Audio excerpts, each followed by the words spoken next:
And we are live. Good morning, good afternoon, good evening, depending on where you are. This is the Monday show. It's Be Different or Be Dead. So I thought I would start with a video that's one of my favorite advertising videos of all time. You may be familiar with it. It's from a small company called Apple Computer. And it's about, basically being different. Here we go. Think different in this case.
All righty. So let's go into it. So this is the Be Different or Be Dead show. Here we go.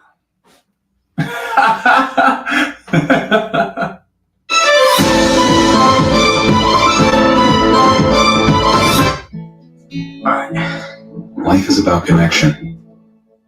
Having a support system to lean on. And roads to endless possibility.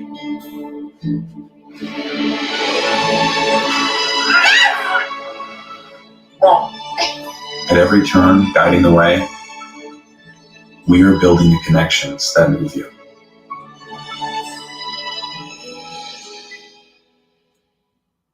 One of the really nice things about Larry, and one of the reasons that we brought him to our dealership, is he's still very much aligned with our core values. So with our brand, which is thoughtful and professional service. And because that alignment really worked out well, because he was so committed to the success of others, we really knew that he was the right person to spend time with our sales team, with our managers and each sales consultant. And we're just really thrilled to have a partnership with him. And so we thank him. How do you adventure? Is it fast? Is it free? Is it clear? Is it rugged? Is it remote? For your next adventure, trust MotoClose for buying, selling, trading, and protecting all of your motorized assets. Powered by Disclose Dealership Management Dashboard, your all-in-one DMS, CRM, menu, lead gen, inventory, staff, client, and deal management solution. Disclose DMD, like a DMS, only better. Mention promo code AutoHub2025 to get special pricing, including waive setup costs, no contract, and your first month's free. Car dealers often underestimate the power of social media.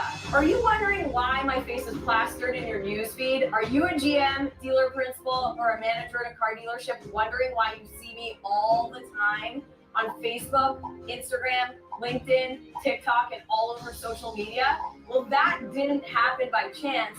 I target car dealers that are in-market shoppers for social media services, and I'm going to do the exact same thing for you so that you target in-market shoppers for your brand of customers that purchase your vehicles. During my Viato days, helping car dealers appraise and price cars, everyone was asking me, what do I do on social media? What do I do with Facebook, Instagram, TikTok? And this was back in 2016. So here we are 10 years later. I started a company, became an entrepreneur, and now I help car dealers. They either outsource their social media needs to us, or we have a training and education center where we can teach all of your employees how to do social media in-house. 90% of consumers actually follow a business on Instagram. The average adult sits on TikTok for 2 hours a day in the rabbit hole. To learn more information about it or to get a demo from one of my sales associates, click the link below. We would absolutely love to help you. There we go. So we have two great guests. We're going to have probably Larry roll in because he's always a little late, and obviously Disclose, Brandy probably show up as well. So we had Jeremy on first. So Jeremy, maybe you can tell us a little bit more about what's going on at VinQ. If you don't know, Jeremy works for VinQ. And also, how important is it for dealers today to stand out from the crowd, in your opinion? Yeah, so thanks again, Ian. Always good to see you. A lot of things going on at VinQ. I know we talked a little bit about the VinQ Next event that's going to happen on the 22nd at 1 p.m. Eastern. So it's probably our biggest release. It's probably our biggest online event. I think we have a little over 400 registrations and climbing very quickly. Just a little sneak peek. We're going to be basically releasing a brand new UI based on a lot of our dealer feedback, group feedback. So we're excited to get that thing launched. Yeah, and if you are listening to the show on different networks or you're listening to it live via on Twitter, on YouTube, or on LinkedIn, I just put the link in the comments. Go ahead, Jason. I'm assuming they can register there. Is that correct, Jeremy? They can just click that link and register? Okay. Yeah, it's just VinQ/Next. Fantastic. Mr. Jason Rice, the one and the only. Tell me a little bit more about what's going on at Lot Pop, and then what do you think is important to dealers to stand out from the crowd, especially on the lot? No, I appreciate it. Thanks for having me. Yeah. I'm trying to make it last week, and I missed the memo, but glad to make it this week. And of course, we're just trying to stay ahead of everything, and again, be different.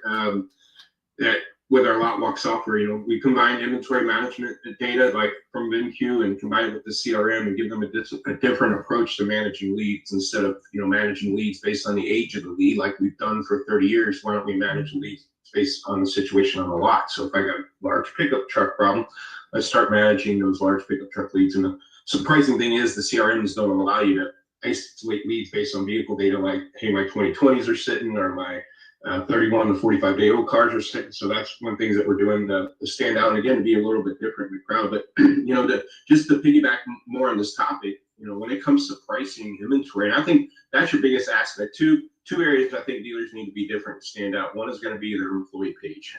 You go to a lot of dealerships and don't see any information about their staff and the team. That's what you need to sell this day and age, because people want to do business with the people, and so promote your people. But the second thing is obviously inventory management.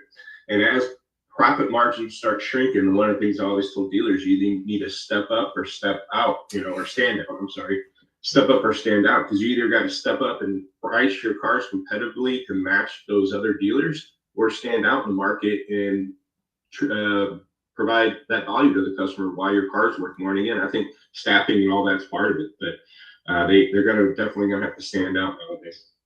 Yeah, so you think that obviously having pictures of your staff are useful on the staff page, maybe a little information about them. I used to work for a website company. I probably looked at 30,000 websites in the space of about 2 years.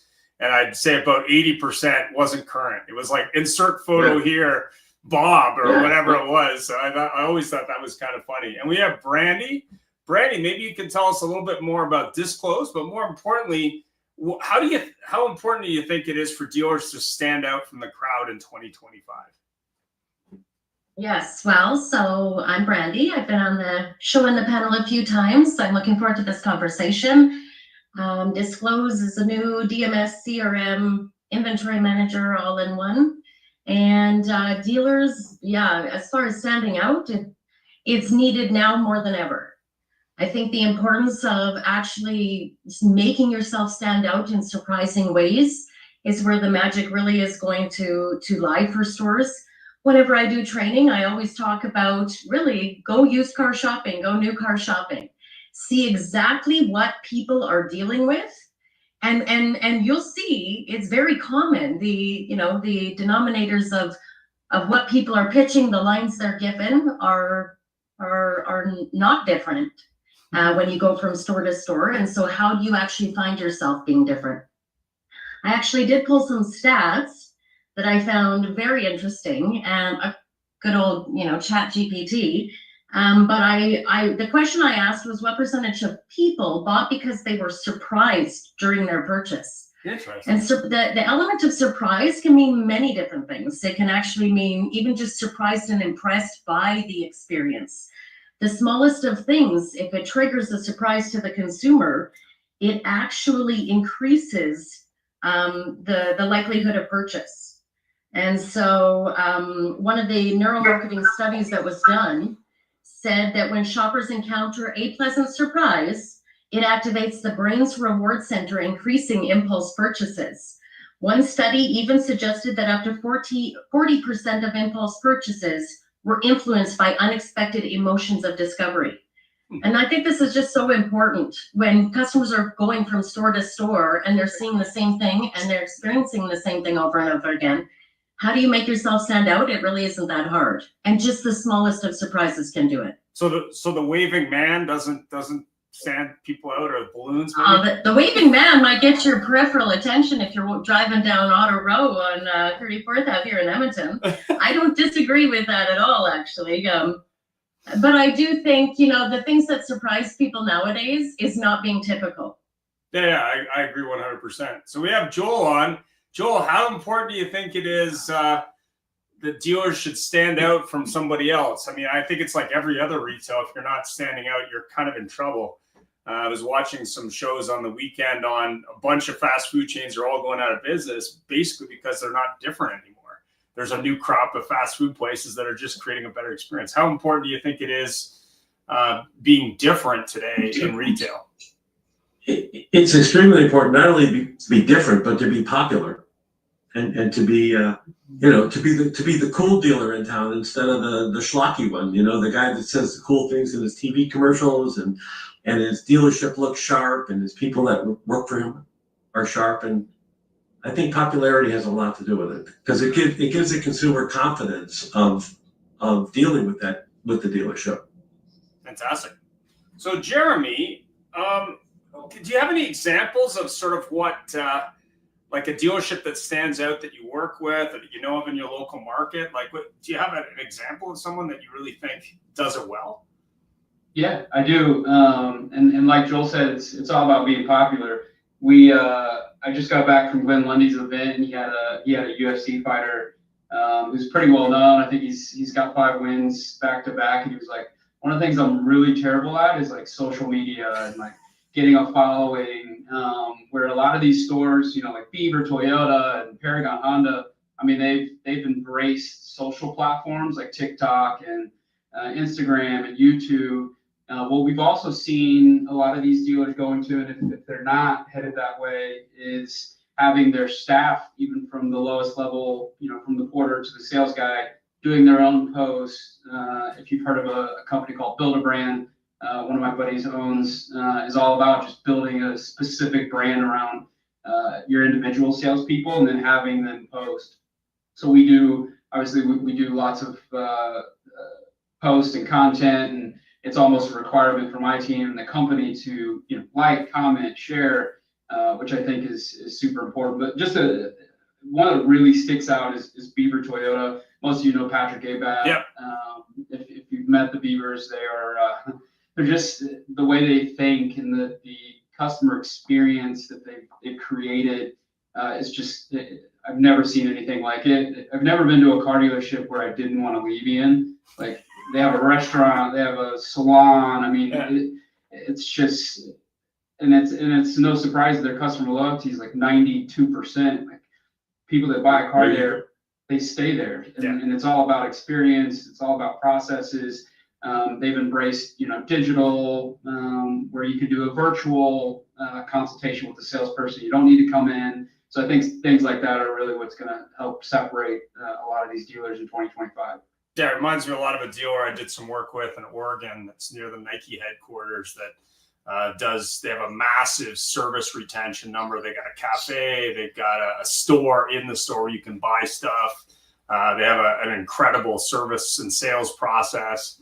But more importantly, to your point, I have never seen a dealership that retains service customers that haven't bought a car they're new for like 10 years. Like they're still servicing at the selling dealer, which I thought was a little bit shocking. I don't think I'd ever seen a Toyota store that does 400 or 500 ROs a day. Like it was just nuts. Jason, what do you think in terms of an example of a dealer that stands out in your opinion? I mean, you talk to a lot of dealers. Yeah, I know the biggest one I would think is Bozarth Ford. Yeah. Their whole team does a phenomenal job. They're another type of facility that, you know, people just love being in. I've been to Beaver Toyota, and that, like I said, yeah, they have a gym. That restaurant even serve alcohol there. They're beer and wine, I believe, at their restaurant there. At the desk with the salespeople, right? I mean, they take care of it because there's even a gym and a shower and laundry, and if people need to, you know, take breaks at work and stuff. People want to work there. Right. You get good employees, and happy employees are going to make the customers happy too. So, but Bozarth Ford does another great job. You know, if you go to their website, they got their team page, and they got everybody with professional photos, and then they got their bio there, you know, and their dealer rater score and stuff like that. So, you know, again, I think that's one way to stand out because, you know, do you want to go to Carvana and just deal with, you know, the computer and have a car delivered and not have that person behind it? And I think that's our big selling point, you know, and then all the involvement that a lot of dealers do in the community, you know, sponsoring teams and stuff, you know, put that out there. A lot of times we don't typically want to promote our services and our donations and stuff, but as a dealer, I think that's important to let the customers know that you're part of the community. You know, it's just like kind of miss those little small mom and pop shops instead of going to Walmart and Amazon, you know. But and that's the opportunity dealers have. They could still be that kind of throwback mom and pop shop that, you know, you shake the hands, you look people in the eye, you do good meetings, and everybody gets to know you and your team. And if you go back to Jeremy's point in social media, I think that's a huge area too, because a lot of dealers are hesitant to let their people just, you know, post stuff. There's that controversy because then the dealer's liable what they might put out stuff. But I've heard Bozarth talk about their approach on that, and I think it's very smart. They let their people do it. But with some limitations. So social media is big. Again, just get a team page, because then, I mean, as an employee, how do you feel when they don't even promote you as an employee? They don't even want to put your name on there because the turnover is so high, and they don't want to waste their time and energy and stuff like that. It's like, man, it just, as an employee, doesn't feel very good. Yeah, employee to be determined whether I'm there long enough to get a picture. Peter, what's your take on an example of a dealer that really hits it out of the park? What do you think? Well, it's the Pareto principle. I believe 20% of the dealerships really do a good job, and the other 80% are trying to catch up. Right. Looking at some of the dealerships out there, I look to a great one is Bedard Brothers in Massachusetts. I think Stephen Bedard does an amazing job at both promoting his brand, the dealership rooftops, and his team, and how they act as a individual collective amongst them to really bring something different to the table. They're not about going after volume. They're about serving the community and who they are. And their little area of Massachusetts outside Boston is all about community. And that's something that we tend to miss in our industry. It is a community. And like everyone's saying today, is when you allow your teams to actually engage with the community, you're going to strengthen your brand. And as Jeremy said, Beaver does an absolute fantastic job. They promote through various mediums, through ASOTU, through this, through that. They're out there, and people know about them and what they do, from everything from coming to the dealership as just a destination. Come in and get your haircut. Come in and just have a bite to eat. Do what it is that you would normally do.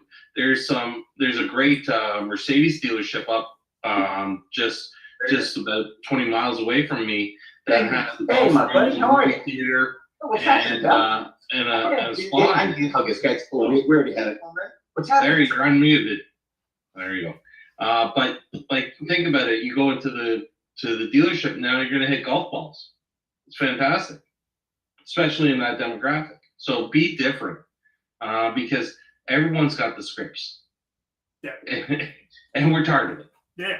Yeah. I mean, when you look at great businesses, whether it be a restaurant, whether it be a hotel chain, whether it be a car dealership, people come back because they like the experience. And I think when we're in the car dealership world, and I've been in it for a long time, I mean, the bar is set pretty low. All you have to do is be that much better.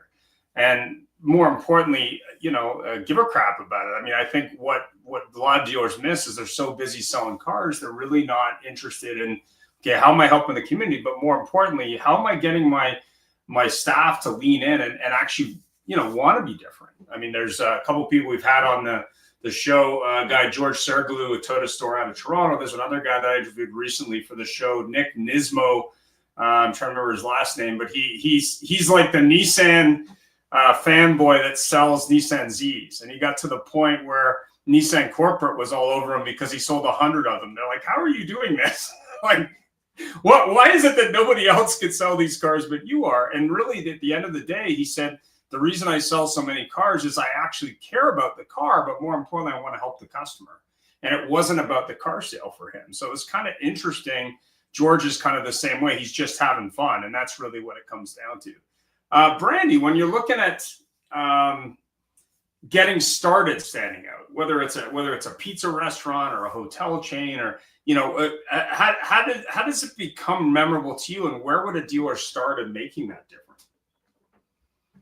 It really is all about the customer experience. I think exactly what Peter just brought up.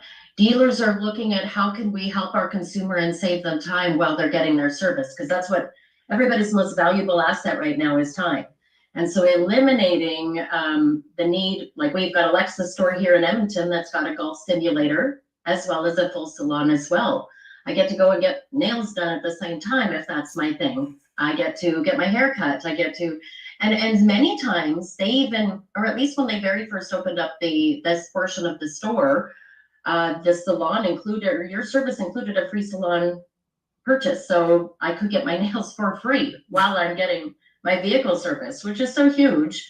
Back to the stats also, the one thing that came up was a 2020 consumer behavior report by Oracle found that 86% of consumers are willing to pay more for a better customer experience. And surprise and delight elements like unexpected perks, gifts, etc., can increase the satisfaction and purchase likelihood and return. Even when we're talking about these dealers that have done it right, when you think about, was it that much more expensive to do it right? Absolutely not.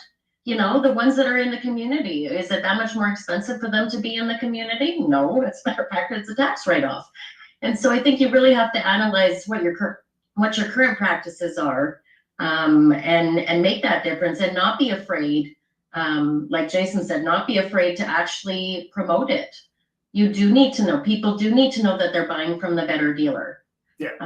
It's important to them. It actually solidifies their purchase and their psychology behind their purchase as well. So yeah, I mean, I always see dealers who celebrate their staff, and I also see dealers who give back to the community, who promote that, and also talk about the history of their dealership. But you don't see as many customer testimonials about the dealership, and I think that's somewhere that dealers could really start. Like, get the customer to come on video and talk about how great it was versus the other dealer they could have bought from. I think that'd be a great way to go. But what do you think, Jeremy? You're muted, by the way.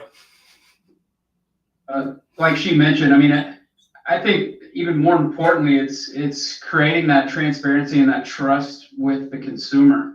Like we talk about it a little bit, and it's kind of been, something that's new, is like creating a micro brand. Like, that you're not just a car dealership, like creating, some type of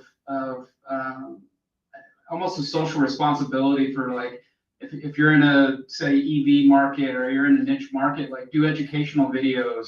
Don't just post commercials and ads for vehicles. Like, try to be that expert in your market, and you'd be surprised that it kind of takes the consumer's guard down, where it's not like, the sales guy just wants to, make the most money on me, where it's like we're actually pushing educational content. We've had to learn that here at VinQ. Like, it's not just product. As you know, Ian, we have a lot of product. Yeah. When I get on these calls, I like to start with the why. Like, what's important to you as a dealer? Like, where are the needs? Where are the holes you're trying to fill? Instead of me just machine gunning product. But long story short, I think it's just creating that transparency, that trust, as Brandy mentioned, like being able to get your nails done or offering services like that. Like, the dealers around them just aren't doing those things, and they're slowly, you're going to unfortunately see them slowly close down just with everything that's going on. I mean, let's be honest, we've talked about it, Ian. I mean, the economy and a lot of crazy things going on right now. And what there isn't a lot of is certainty. There's a lot of uncertainty. So helping create that certainty, that trust, I think is super important today. And Jason, what do you think in terms of where a dealer should start? Like, what's your thought? Well, and I'll probably have to apologize, step up after this comment, but the car is the star, is what we always said. That's the biggest thing right now too. These dealerships are going to have to, do their virtual lot walks, go touch every car online and make sure those are standing tall. And especially this time of year, as the weather's breaking, we're starting to get, leaves on trees and things like that. So you're to the point now in most markets, Midwest and higher, north, but you're gonna, snow's gone. So cars with pictures of snow in the background, things like that. Even the inside photos where, you take a dash picture, but the dash in there says it's 23 degrees. Well, it might not have been 23 degrees for, 2 months now. So update in the next 30 days, definitely gonna have to update all these photos, redo them all and touch the cars and make sure they're standing tall. But it's just amazing how many times and issues that we see with photos and stuff on cars, and they just don't pay attention to that. And that's what they're there to do, right? Customers are there to service and buy or sell their cars. So the cars need to be the stars, and again, do these virtual lot walks, make sure the cars are standing tall. Do the videos of the cars deserve videos too and stuff. And to Jeremy's point, make them fun. Don't just do a boring voiceover video stitching a bunch of photos together. That's just not appealing at all. I would definitely gonna have to start with the cars in the first place. And maybe focus a little bit on not just the car, but maybe what the dealership brings to the table when you choose to come look at that car, maybe. Yeah, one of the things I encourage dealers to do, because they always say, well, my car, I service it better, I do all this, and so I'm asking more money. And like, we'll document that. Follow a car from being acquired, maybe it's a little dirty, to do a video, follow it into your service, up on the rack, checking the tires and the brakes and all this stuff that you guys do, and then do a looping video in the showroom floor to show how much extra work, and make it a 30-second video that you throw into your third-party listings, and promote what you guys, the hard work you guys make your cars better. So again, the car needs to be the star, and that'd be the first place I'd start, definitely. Fantastic. Thanks, Jason. And I believe Peter had a comment or a question or a thought. Go ahead, Peter. I wasn't ignoring you. No worries there. I was coming back to a thought for everybody that's on the call, is that if we know right now the defection rate of a dealership is 70% after purchase and 70% after the first portion of the warranty runs out, meaning the full coverage. Why are we so focused on customer acquisition rather than retention? That's good. That if we want to be different, where are we as a dealer looking to be different in that realm itself? Are we going to change our business model to become profitable? Because that's the easiest way we can do it. Right. And I don't see it out there, and none of the people I'm partnered with are even looking in that realm. Yeah, agreed. Joel, what do you think about? I know you're not a 100% car guy, but you do work in the video realm. What's your thought on what a dealership could do better? I mean, you spent some time in dealerships with your own cars. I mean, why do you go to dealership A versus dealership B? Like, is there a difference? Well, I deal with dealership A, my Mercedes dealer, because they're nice people and they have good quality, and I've had a relationship with them for the past 10 years, which is not going to go away. But I can tell you as a marketing person, the one thing that you don't want to see is the dealer to put on any, these weekend, Saturday, Sunday schlocky events, with the ride the pony, or bring your kids over to throw a basketball, or, whatever. Because those things go away. I love what Brandy said about the salon in the dealership and all the restaurants.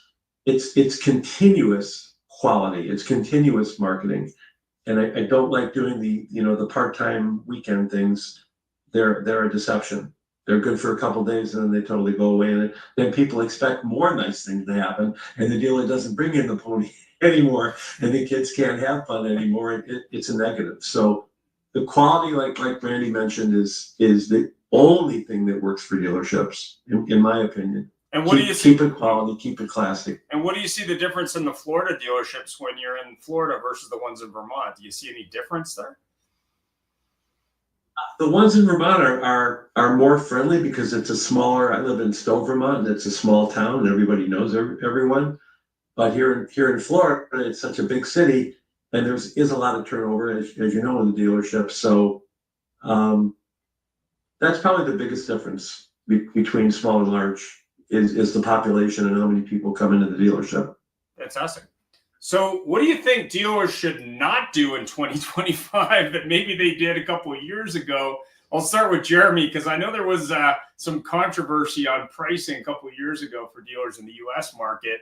Do you think that's something they're going to do again, or do you think they've learned from that? I think they've learned from that. I think, just like, pre-COVID, we saw what happened when a lot of the dealers became reserved and stopped buying cars. I mean, those were the guys that suffered the most. I think what you don't do now is wait for the uncertainty to go away. I think you just keep chugging along. To be honest, we don't have to get into a political debate, but I think the whole tariff thing was, I think there was some strategy behind it, but I don't think it's going to affect us as much as the news is telling us it is. So I think it's just business as usual. If anything, I think you put your foot more on the gas during these times, and not play reserved. But to Joel and Brady's point, being able to stand out right now is going to be life or death for some of these dealers. So being able to embrace the digital presence. I mean, you have a generation. I have a son that's 17, 18, who is kind of shy, and that whole generation is kind of shy. So you're going to have to create the ability for those individuals to purchase cars online. They don't really, my son doesn't really want to go into the grocery store unless I'm with him.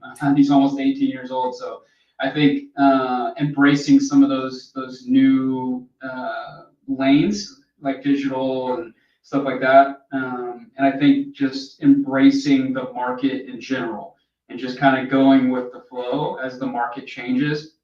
But yeah, I think it's business as usual. Don't be scared. If you're not going to do something that we put a lot of focus on is service to sales, service acquisition. I mean, you're talking, most of these dealers have 200 to 300 to 400 ROs, and I get them on calls, and I'm like, hey, where's the area you'd like to improve? And they're like, we need cars. And I'm like, you realize you have 400 of them driving through your service lane every single day. I do. And I'm like, do you have somebody back there? And I'm like, well, we thought about it. Get somebody back there, create a process. Like, there is so much opportunity in service. I started selling cars when I was 18. I just turned 42, which is crazy. But I remember those Friday morning meetings are like, why are you not working the service customer? And why are you not working the service customers?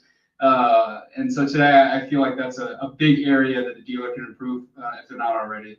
Oh, 100%.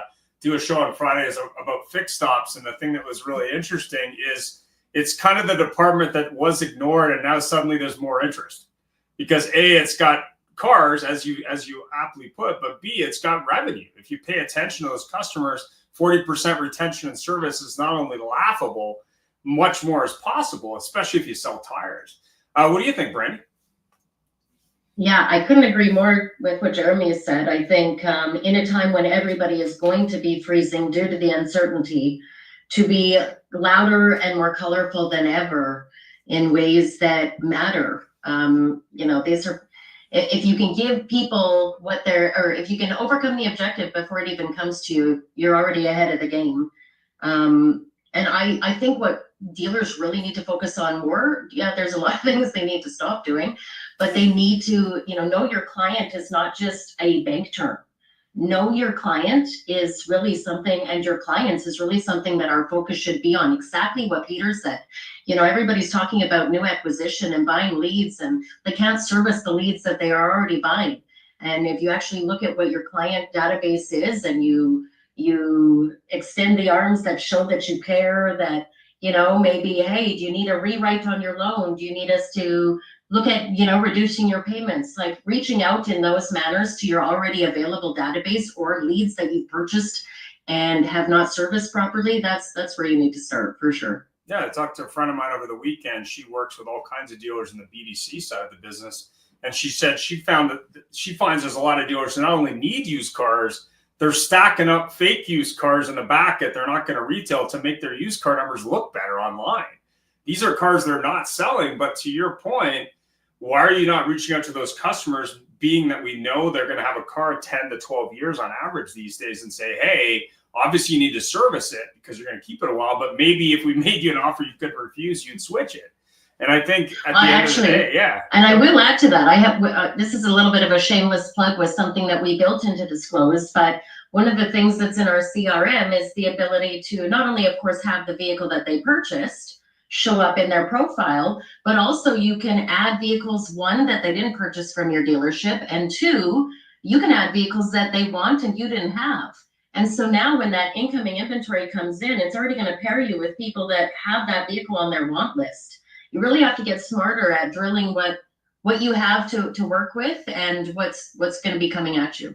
Yeah, I mean, I interviewed a gentleman that happened to be at the time the top Honda salesman in Canada out of Winnipeg. He was selling about 100 cars a month. And the thing that was interesting about him, looking back now, was that he had a used car manager that worked with him specifically, and they were always pre-selling the trades before they even landed. And so when I look at it today and I see, okay, there's a lack of used cars out in the marketplace. They're expensive to buy at auction. There's obviously great solutions like VinQ to buy them. But what's shocking is you're not in service presenting those offers. You're not talking to that service customer going, hey, you got a big repair in this car. Had you considered just upgrading it to something different? What do you think, Peter? You're muted. Sorry, Ian, can you just repeat that again, please? Yeah, I mean, what do you think dealers should not do in 2025? Oh, well, the very first thing is don't continue to act in the way they are today. That's the first thing. And that's this broad statement.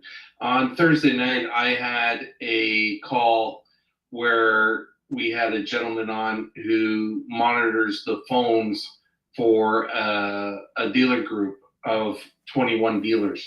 Okay. And in those 21 dealers, the average amount of failed phone calls was 1,700 calls per month, per dealer. 1,700 failed phone calls. So before we get better at doing new things, we have to actually go back and get better at doing the things that we're not doing today. With Jeremy's company, VinQ, absolutely fantastic company to look after the acquisition, the pre-owned variable side of the business. We need to do that better because we're not doing it well right now. We're just going down a rabbit hole that is going to collapse that if we don't do it better. Our new vehicles, we have to come back. In Canada, it's not so bad, but the US is operating at 24.8% on leasing penetration across the board. That is a recipe for disaster if they don't get that number up for retention. We're not looking at first party leads, meaning our own database, for our opportunities. We're losing that. We're losing the dealers are looking, hey, I'll just buy more leads because they look at math and they say, math solves everything. If it takes me 100 people to get one sale, I'll just buy 10,000 leads and I'll get 100 sales. It's math. And they'll just continue down that pathway rather than looking at better ways to convert those sales.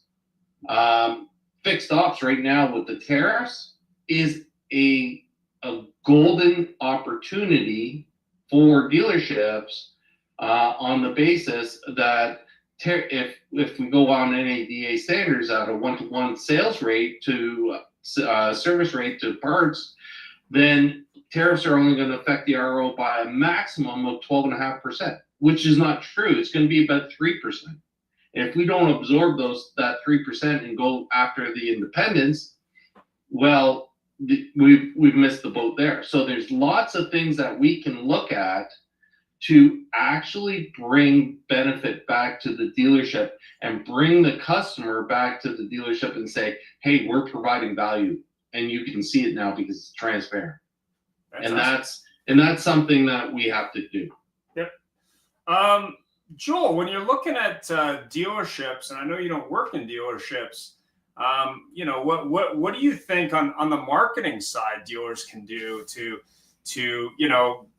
interface with more customers, maybe get more people from their website to talk to customers, maybe turn that website into more of a marketing win versus right now where it's not where it could be? What do you think?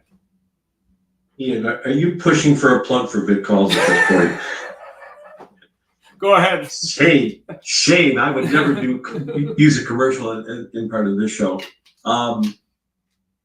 Marketing is obviously is a key element. As I said before, no pony rides on Saturdays and Sundays. They make the dealership suck. But in order to reach out, I know they're buying, as Peter, as you said, and that made me smile when you said there were 1,700 phone calls were not taken at the 21 dealerships. Wow, that is unbelievable, because what we've done with VidCalls, Joel, that was the average per dealership at 21 dealerships. Ooh. Oh my God. That's a horrible. Get them a VidCall immediately, Peter. When a customer clicks on that baby and gets in a face-to-face call with the dealer, that makes all the difference in the world. And you think about it, 1,700 phone calls is about 55 phone calls a day. Yeah. And it's scary. Probably 10% of their incoming calls, but it's still a massive number of calls. Yeah, that's a crazy number. But not shocking, Peter, not shocking. And now we're going to change our marketing and focus on these phone calls, because our vid calls are not getting dropped. Yeah. When people call a dealership, they get serviced right away. So, but again, no more commercialism on them. Yeah. Nice try though. I appreciate it. So Jeremy, when you're dealing with marketing, obviously dealers want to buy cars with VinQ. They're looking to buy more cars from consumers. How do they do that when they get VinQ, or what's the upside for them on VinQ from a marketing point of view?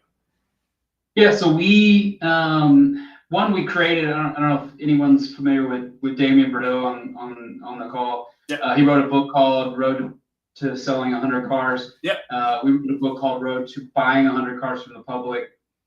So we started to look at different strategies and processes and word tracks, and obviously we added the tech into it, where we're able to pull private party listings and stuff like that. But more importantly than anything, it was the process. So when we were going out 2 years ago, and everyone was freaking out that their inventory was so low, and we were trying to help them buy cars from the street, everybody wanted to do it. What they didn't realize was how much work that it takes to purchase from the public.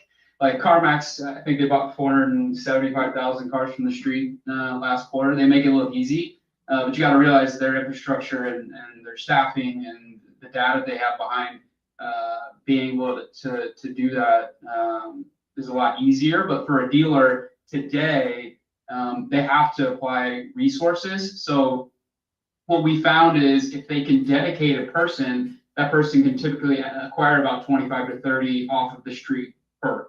Wow. So Beaver Toyota, I want to say they bought 110 last month from the public.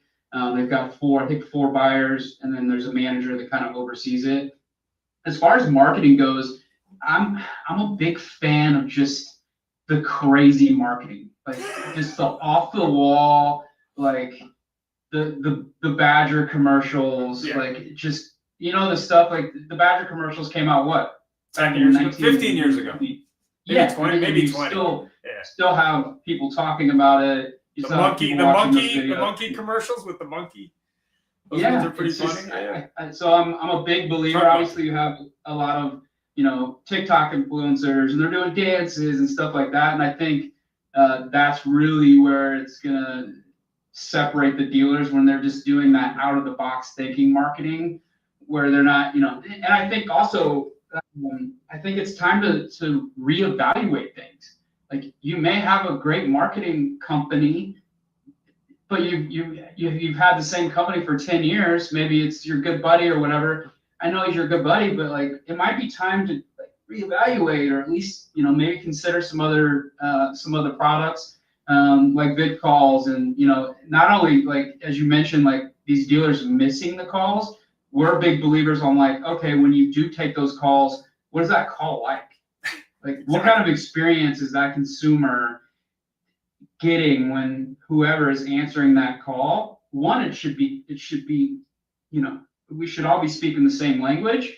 But two, like, if I've got somebody that's been there 2 weeks answering the call, like, how well is that call they're gonna go? Like, and that experience, I mean, that could be the difference between that consumer coming in to buy a car or service their car, or just never doing business with you at all. So as far as marketing, again, just to summarize, I think just that out of the box, the crazy, the dancing type of marketing is really what's going to help people stand out. But also, I think it's especially in 2025, it's time to reevaluate all of your vendors. There's a lot of tech out there. There's a lot of new tech that's coming out, and I think it deserves an eye. Yeah, I saw a video. You said crazy. I thought that was my cue to jump in. Come on in, Larry. Crazy. Listen to the phone calls. The way they're answered, they'd be happier if nobody answered their phone. It's frightening how where everyone on earth has a cell phone. Nobody knows how to talk. Nobody knows how to listen, and nobody knows how to tie up, connect the dots. Really scary. Yeah, I mean, there was a video I saw on the weekend. Mr. Beast, the largest YouTuber on planet Earth, he talks about blue cow moments, which I think Seth Godin also talks about. And really, it's about stopping that person with something different. I think we were talking about the Badger. There's also the trunk monkey, which is another great series. Purple cow. Yeah, purple cow. Purple cow is fabulous. Yeah. That's actually what I was thinking when Jeremy was describing. I'm like, that is purple cow right there. You really do have to be different. Yeah, because I mean, those ads with $99.95 with the guy dancing around, I mean, that's really not going to work in 2025. What do you think, Brandy, on the marketing side? Definitely purple cow. I am purple cow all day long, though. I like different. I like, the kind of, I used to call it shock factor humor, but I think it's more like you go against your unconscious bias, right? Things that surprise you that you didn't see coming. I believe is so important, and it's the way to stand out, and it is what will close more deals in the end. I think with your marketing, you do have to have a consistent offering, a consistent presence. I think that the presence on social media is far lacking, and that offering is always about a sale. Like Joel said, when there's always the gimmick, that's what people are exhausted about. Yeah. So to have a consistent offering, even in your socials, that has nothing even to do with sales, maybe it's a recipe of the week. Maybe it's finding innovative ways to get a creative following that looks forward to your posts. I also think, following up and marketing clients for anything other than a sale. Back to that shocking, impression. I always tell people, have you just called your customer because it's their birthday? You have sales managers that are drilling lists for, these are our lost leads. These are our leads from 6 months ago. What about these are our leads and it's their birthday this month? You know what you would shock people if just to call them with a birthday greeting? And so I think that's where we really have to make ourselves stand out. I think it's especially important to stand out in a time when a lot is going to AI. We have a really unique spot right now, not only to be purple cow, but to be human and purple cow. And I think that's really important. Hey, Brandy, how about, I just put a bunch of folks in Georgia and in Texas. If you have a shirt that says your company's name, Joe's Nissan, whatever, walk up to people in parking lots and say, hey, you're going to think I'm crazy. Obviously, you point to your shirt, you see where I work. Your car is incredibly nice. If you ever decide to sell it or trade it, here's where I work. Here's my card. Boy, would we love to get our hands on your car. You pick up an extra deal or two that way.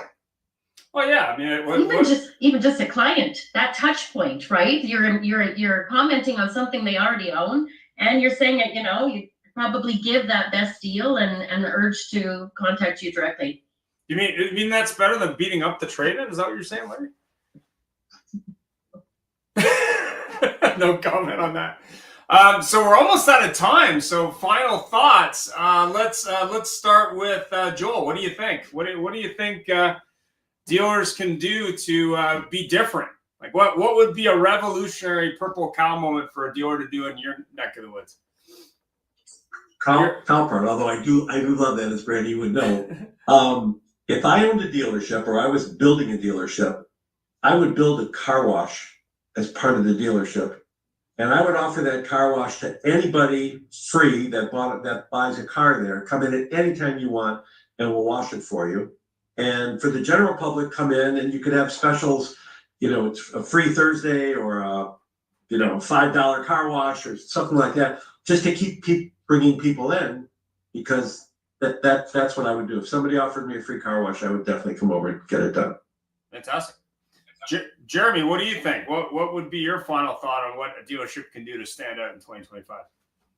I mean, just thinking outside the box. What you did last year, the year before, most likely isn't going to work in 2025.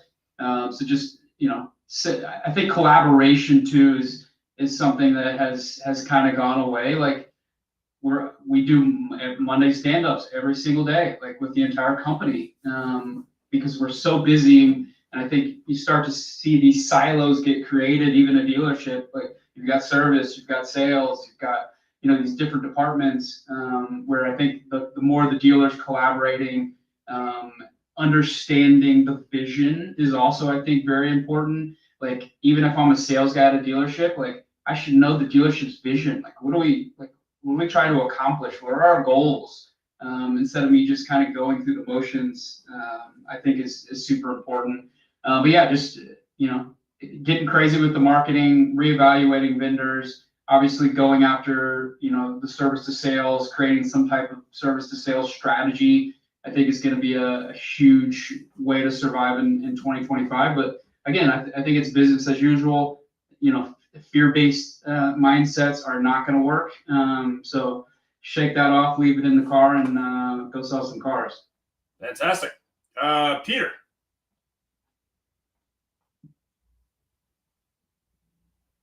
You're muted now. Oh, sorry, I keep hitting that stupid button, and it drives me nuts just to keep quiet in the background here. That's all good.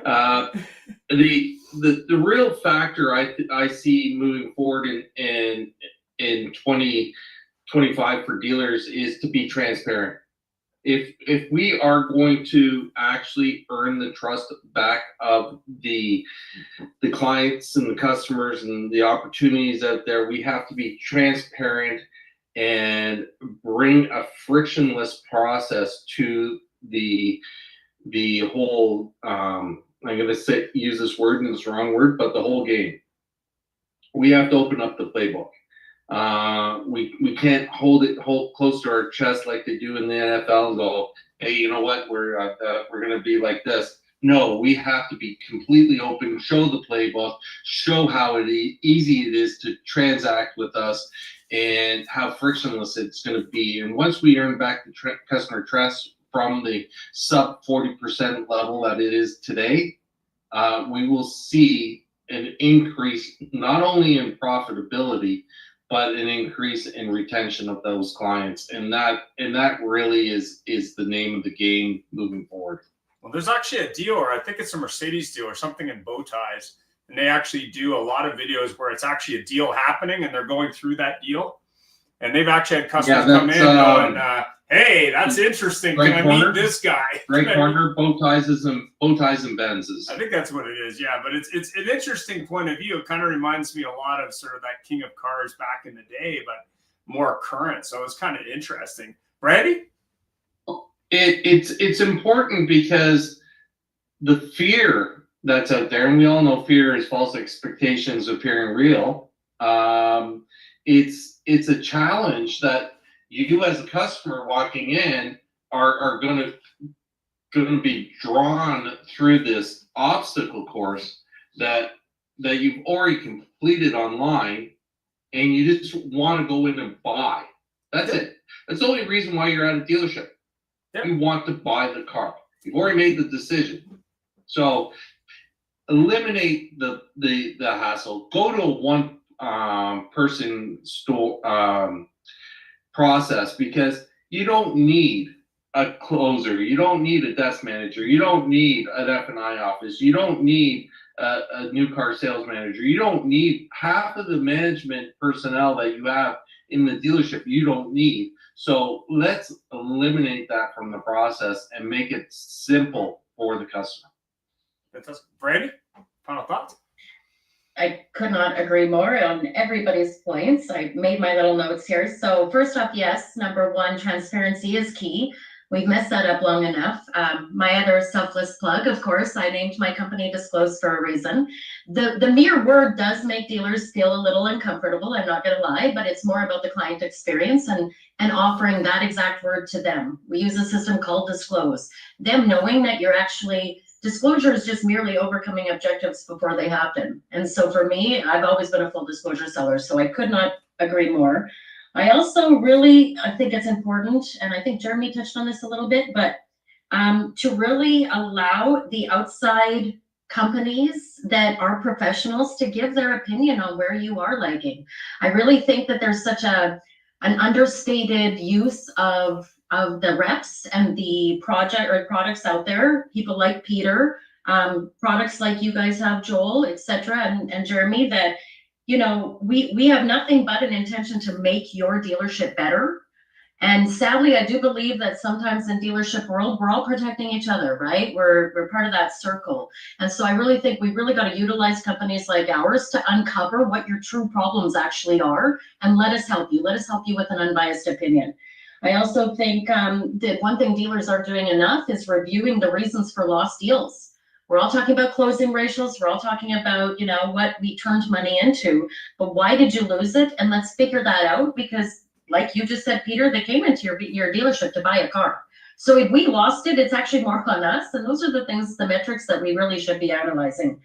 And again, just purple cow. I couldn't agree more. Having a small price retention tool, like Joel said, to bring clients in. I've been at two different dealerships. One did car wash on Saturday and it was booked before 8:30, and the other did car wash anytime. And to me, that is just such a small price retention tool to bring the client back in, and that cannot be stressed enough. So well said, Joel. And thank you guys. Randy, I'll add to that. I worked at a JLR in a BMW franchise that we offered that, and the customers would line up for hours. Yeah. When they could go get a car wash done in 10 minutes. They'd line up for hours. What did they do when they lined up for hours? They came into the showroom and they discussed their purchases and they bought new cars. If they didn't come into the showroom, Peter, at least they're looking at the new cars.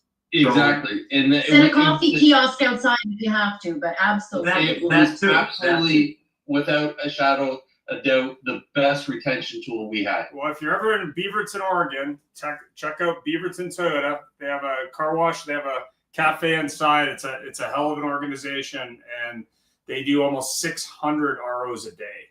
And some of these cars, they don't even have the equipment to fix them. They're selling dealer of that car. So that's a testament. Anyway, thanks very much, everybody. Have yourself a great week, and happy selling. If you're interested in VinQ, VinQ is having an event coming up. It's vinq.com/next, and it's on the 22nd at 1 p.m. East. If you have questions, you can reach out to us, and have yourself a great day. Bye for now. Thanks, everybody. We'll be there. Thank you. We'll see you there. Bye.